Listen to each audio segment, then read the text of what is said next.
Ito yung pinakamahirap na gawa namin mga kadapsters pagka naghahanap kami ng number ng PTO ng sasakyan. Sa ilalim kami ng truck. Kaya dapat hawak mo yung susi ng sasakyan. Kasi delikado.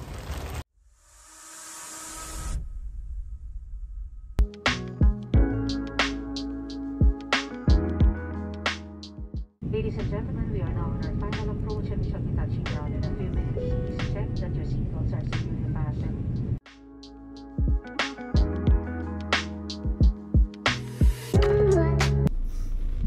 Hello mga kadapsters, good morning sa ating mga kababayan kahit saan mang sulok ng mundo.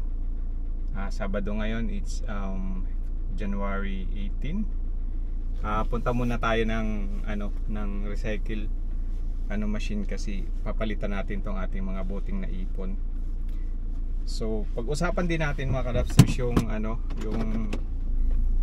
mga risk namin bilang isang dropsman dun sa sa kumpanya habang nagtatrabaho.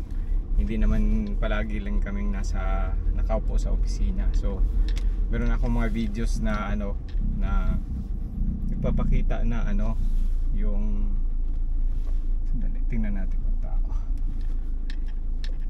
Kung may delikadong part din, lalong-lalo na yung sumusot kami sa ilalim ng truck.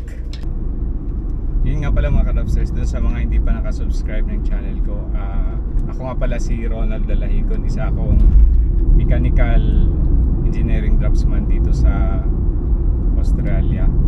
So yun yung namin, yun yung na trabaho namin dito, yung sa mga mechanical drawing.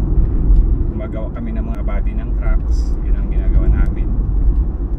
Dalawa kaming Pilipino na dropsman, tapos may kasama kaming isang Australiano, tapos dalawa pang Australiano yung pinaka-director namin ng engineering, yung may-ari, tapos yung isang engineering manager namin na siya yung namamahala sa amin sa mga idodrawing namin. So yun, ito bago nating project mga kadapsters, Kenworth. Ganda ng dashboard. Ganda ng dashboard.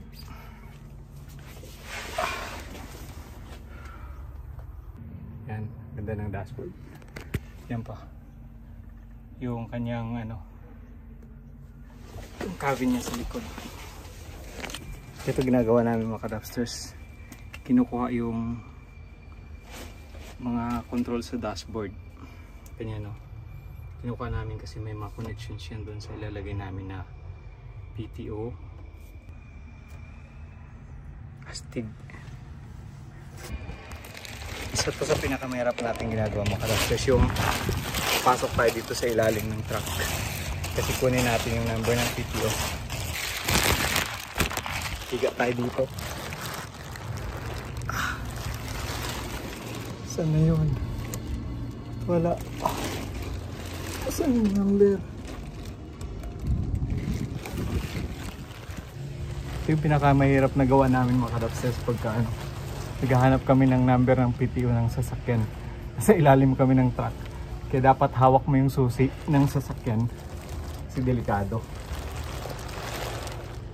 Baka mamaya may magpaandar. Kasi mga kadapsters, may plate na number dito na kinukuha namin. Ito. Yung number na kinukuha namin sa sasakyan. Nasa ilalim niya ng transmission. Kaya talagang gagapang kami sa ilalim. Picture na natin mga kadapsters. Yun na, picture na natin. Ang hirap. Buwis buhay. Basta tayo.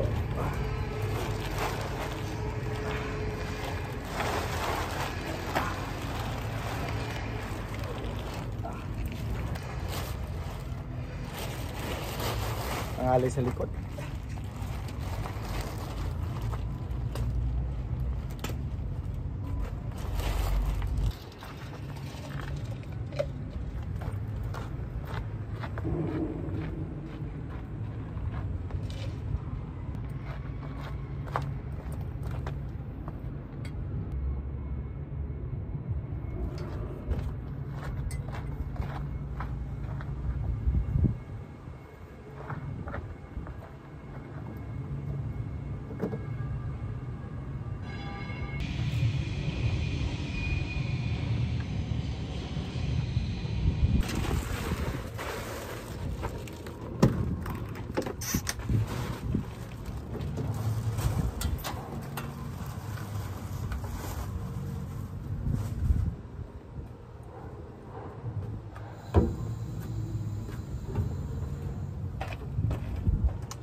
Ayun, balik tayo doon mga ka-Dubsters sa aking video. Ito, aking in-upload ngayon. Ito yung mga ginagawa namin bilang dropsman dito, na di lang naman kami nakaupo sa opisina palagi, nagdo-drawing. So pagka doon kami sa pumagapang din kami sa ilalim ng truck para may kukunin kami mga serial numbers. Tapos ang mahirap doon pag umuulan, tapos nagsusukat ka. Meron naman kami nung yung tawag nila yung sa roller, yung hihiga ka, tapos meron siyang gulong. I-search ko yung pangalan sa mga karamihan sa mga mekaniko, yung hinihigaan nila para magro-roll ka lang dun sa ilalim ng sasakyan. Sa akin kasi kinukuha ko yung balot ng upuan ng sasakyan, yung plastic na malaki, kasi dun ako umiga para hindi madumihan yung likod ko. Kasi ayaw ko nang pumunta dun sa factory para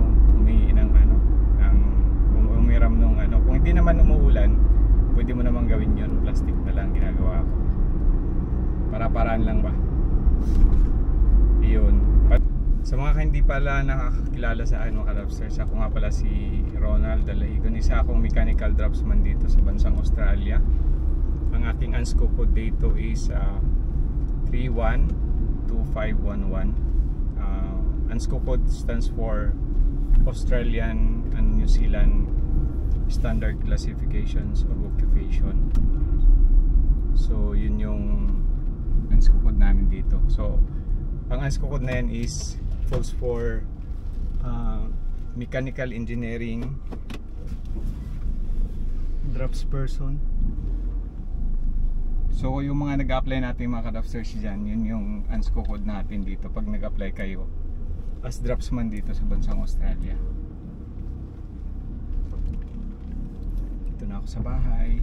Salamat sa panonood mga ka-Dubsters. For those who have not subscribed my channel, please do like, share, and subscribe my channel, and click that notification bell para updated ka sa sunod pa nating videos na gagawin. Dito na tayo sa mga bahay mga ka-Dubsters. God bless everyone. See you on the next vlog.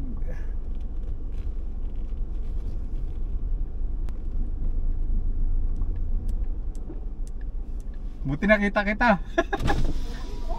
Buti nakita kita.